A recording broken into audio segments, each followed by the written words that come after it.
道長の妻たち。光る君へに学ぶ日本史。紫式部は道長の妾だったのか。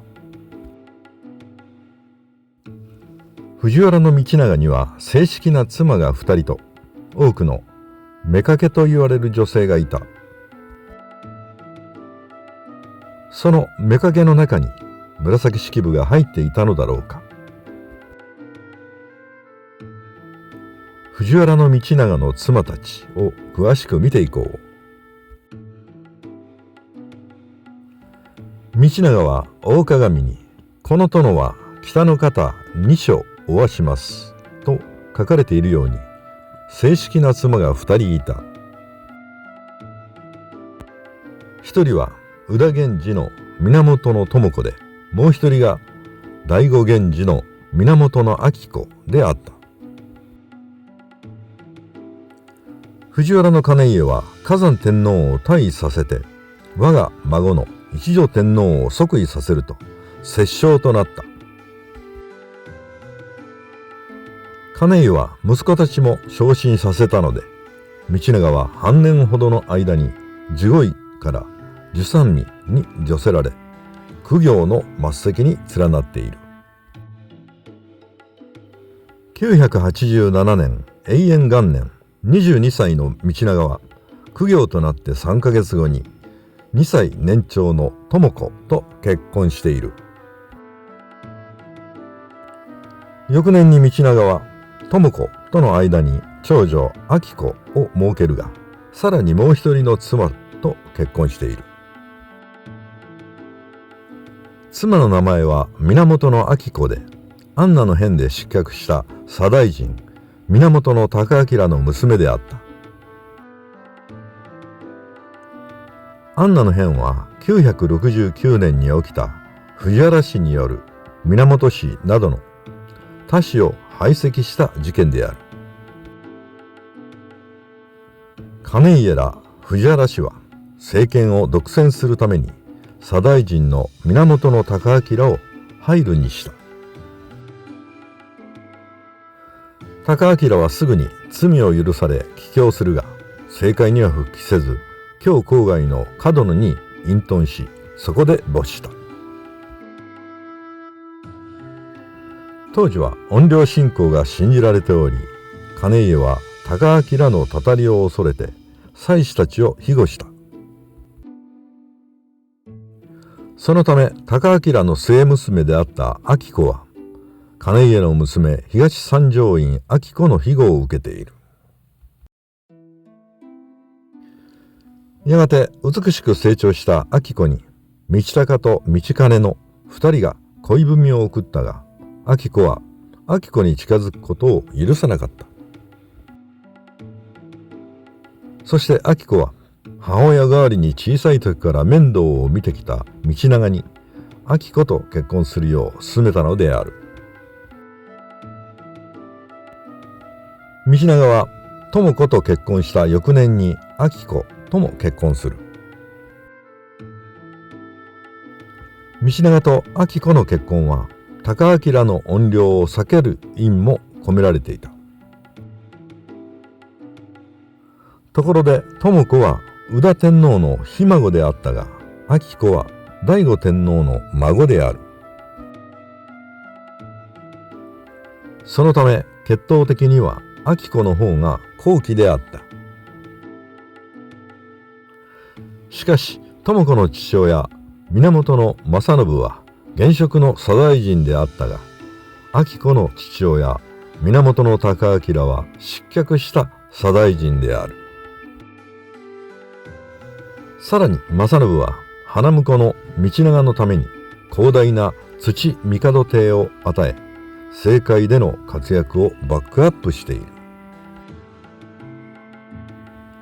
源知子の最後の動画でも触れたが、この平安中期に正妻がいつ決まるのかなどはまだ曖昧であった。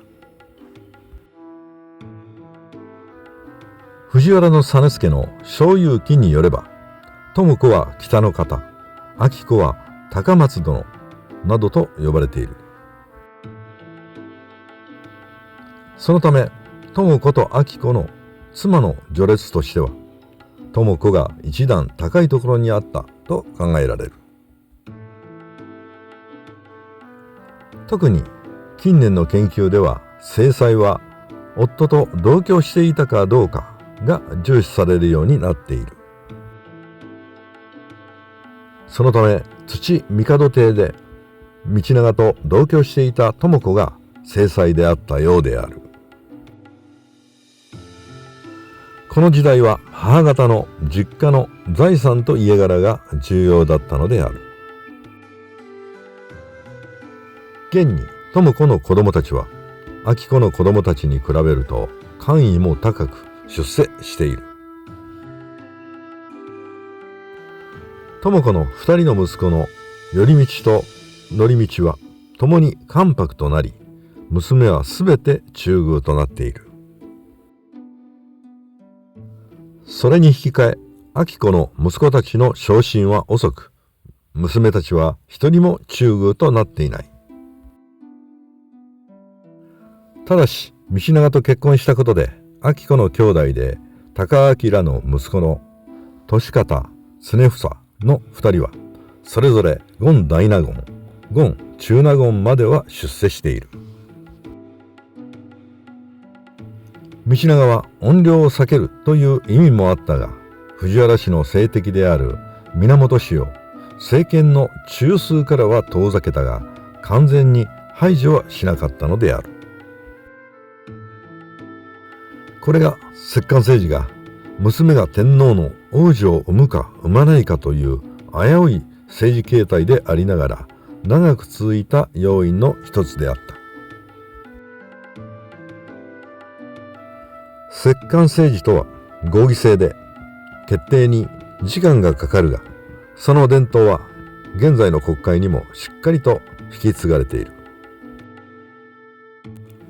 それはさておき、いよいよ紫式部は藤原道長の妾だったのかという問題である。紫式部の書いた源氏物語の噂は当時権勢を誇った藤原道長の耳にも入ってきていた。やがて道長は源氏物語の魅力に触れ、熱心な読者の一人となる。そして紫式部の才能に惚れ込み、一条天皇の中宮となっていた娘の明子の女房兼家庭教師となることを要請する。紫式部は父為時の勧めもあり、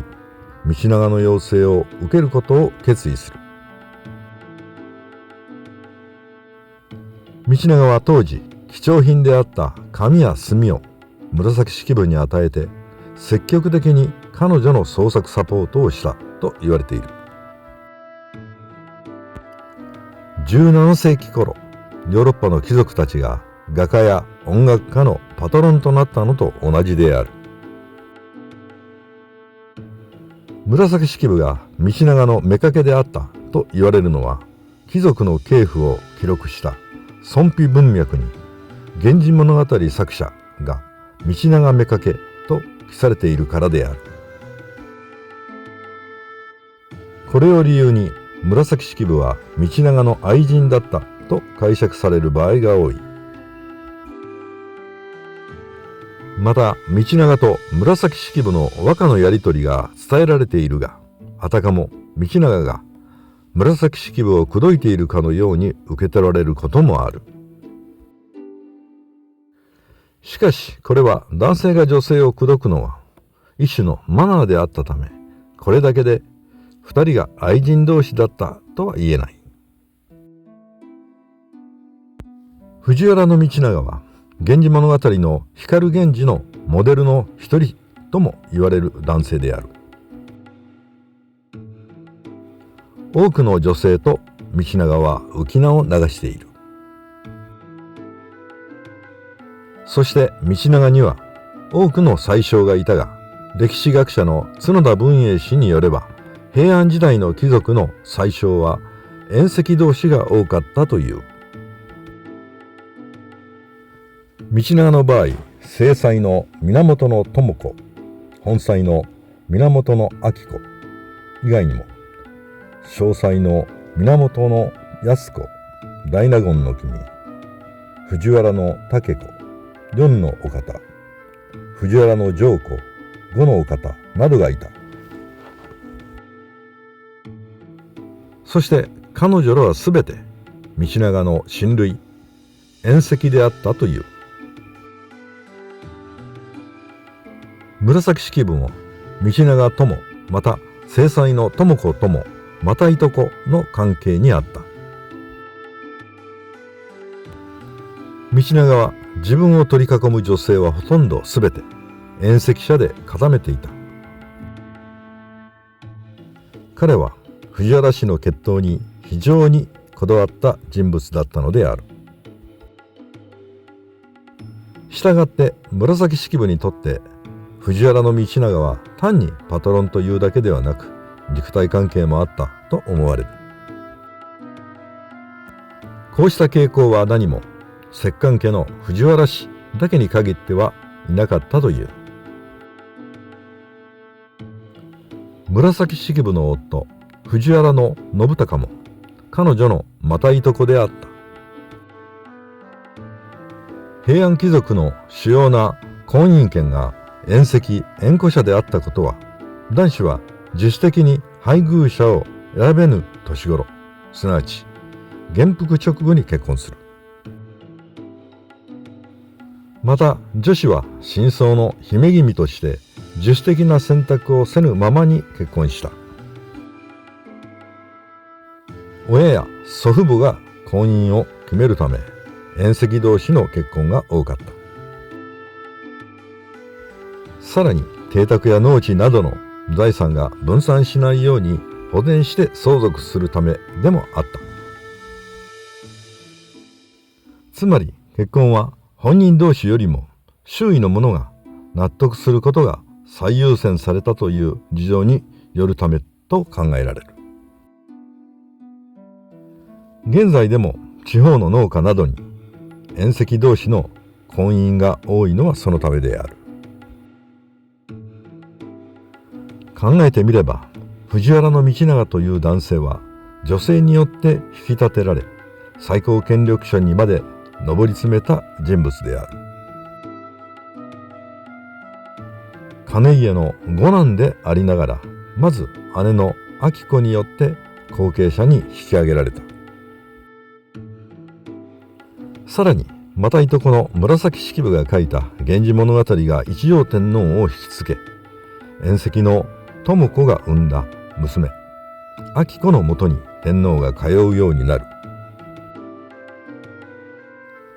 そして娘明子が一条天皇の二人の王子、後の御一条天皇と御朱雀天皇を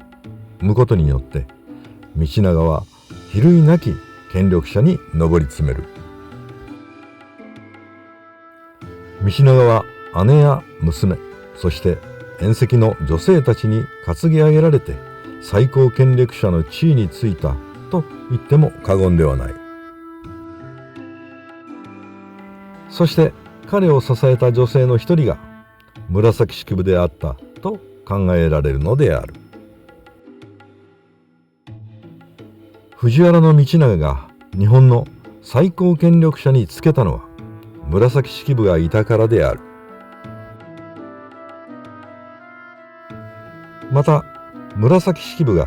日本最高の文学作品と言われる源氏物語を書けたのは藤原道長がいたからだとも言えるのである。